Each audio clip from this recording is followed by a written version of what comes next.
In Chapter 6, we will be looking at an overview of organic reactions. In this video, we're going to start by looking at what happens, what are the overall types of bonding changes, and then how does it happen? What are the major categories of reaction mechanisms? In later videos, we will take a closer look at polar reactions as well as radical reactions, and then we'll look at reaction details. And then finally, we're going to take a quick look at organic compared to biological reactions. Now, you are going to hear from other students who have taken organic chemistry that there are a million reactions you have to memorize, and maybe you're going to feel that way as well. But I want you to recognize the similarities among groups of reactions. And so by categorizing or grouping together reactions, it becomes a lot less overwhelming. So let's first look at the different types of organic reactions, and we're going to focus on the overall changes. Well, that means that there's really only 4 types of organic reactions, so not so overwhelming. We have addition reactions, elimination, substitution, and rearrangement. In an addition reaction, we have 2 reactants add together. So keep in mind, often we have terms in chemistry that are something very different from how they would be in common usage. But once in a while, the terms are exactly what you would expect. So addition, we're adding things together. So for example, we could have an alkene, and it can react with water. I'm skipping a lot of the details. And it can give us an alcohol. This is an addition reaction because 2 reactants add together to form 1 product. In an elimination reaction, a single reactant splits into 2 products. In other words, 1 product is eliminated from the starting material.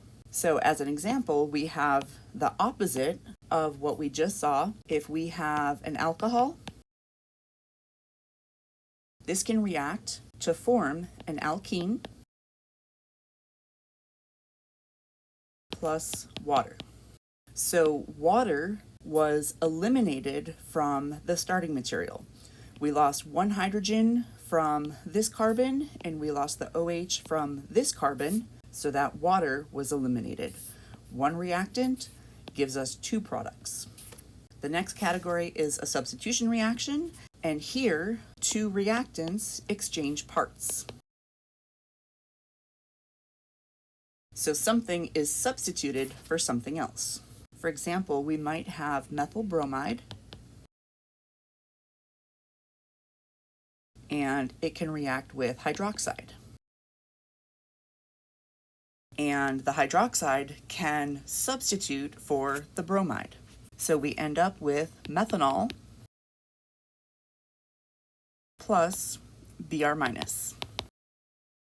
So our 2 starting materials, there was an exchange so that the bromide was substituted by the hydroxide. So Br is replaced by OH. Finally, in a rearrangement reaction, we have a reorganization of bonds.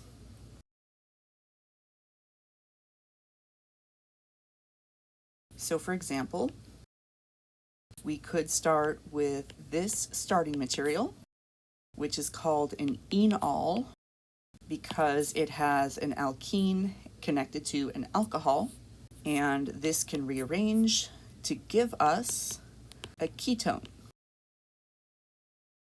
So in our starting material, we have 3 carbons, 1 oxygen, and 6 hydrogens.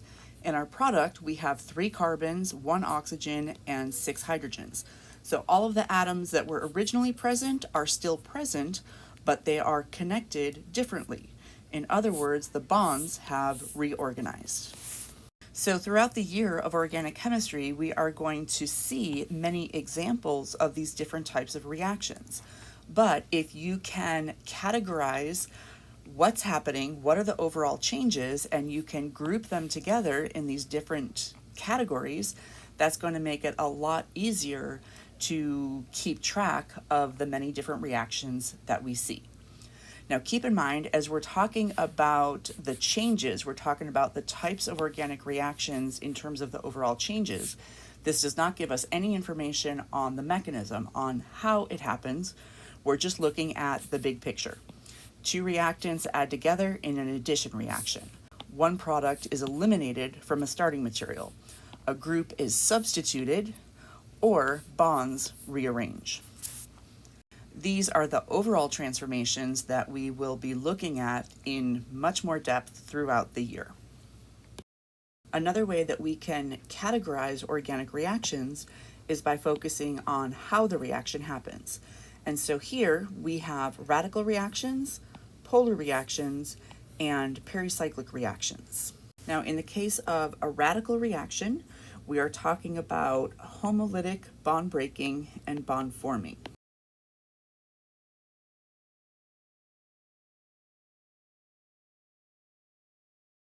Or symmetrical bond breaking and bond forming, which is probably the better term because homolytic, lytic, or lysis refers to breaking, so talking about breaking as forming doesn't really work, but the terms can sometimes be used interchangeably.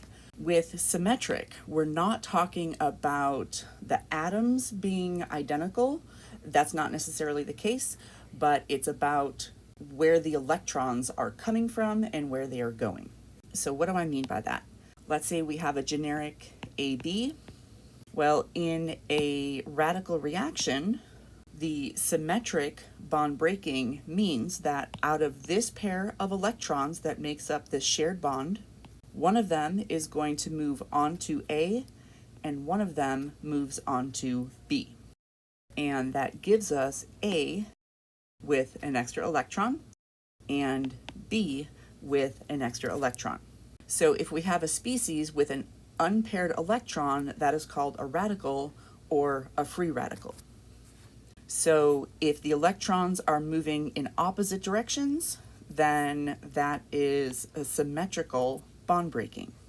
Now, as another example, we could have some X radical and Y radical, and these could come together to form a new bond. And so this is symmetrical bond forming because out of this shared pair of electrons, one of them comes from one species and the other one comes from the other species. Now, we use our arrows differently when it comes to radical reactions compared to polar reactions compared to pericyclic reactions. With radical reactions, we're using single barbed arrows because one electron is moving in different directions. So for bond breaking, we start our arrow at the shared bond and then point to the atom where the electron ends up. So it starts at this bond and ends up on this atom. When we're talking about bond forming, then we actually point to the space where the bond is going to be. And so these come together. We could draw it a little bit more like pointing to this space and pointing to this space because these two electrons come together to form this bond.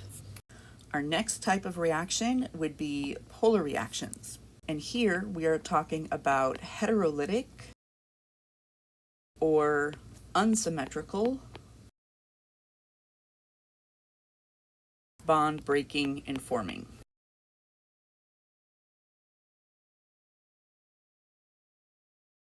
So maybe this time we have a different AB and the electrons are both going to move in the same direction. So what this gives us is A plus B, where B now has a lone pair of electrons. Now, this is just a generic A and B, but we should still think about formal charge. So if A was neutral to begin with, and then it effectively lost ownership of an electron, so now A would have a positive formal charge. And B started out neutral, but it gained an electron, so B would now have a negative formal charge. So with bond breaking, the arrow starts at the shared pair of electrons and points to the atom where the electrons end up. Alternatively, we could have bond forming. So let's imagine that we have some X with a lone pair. Maybe this also has a negative formal charge. And we have a Y that has a positive formal charge.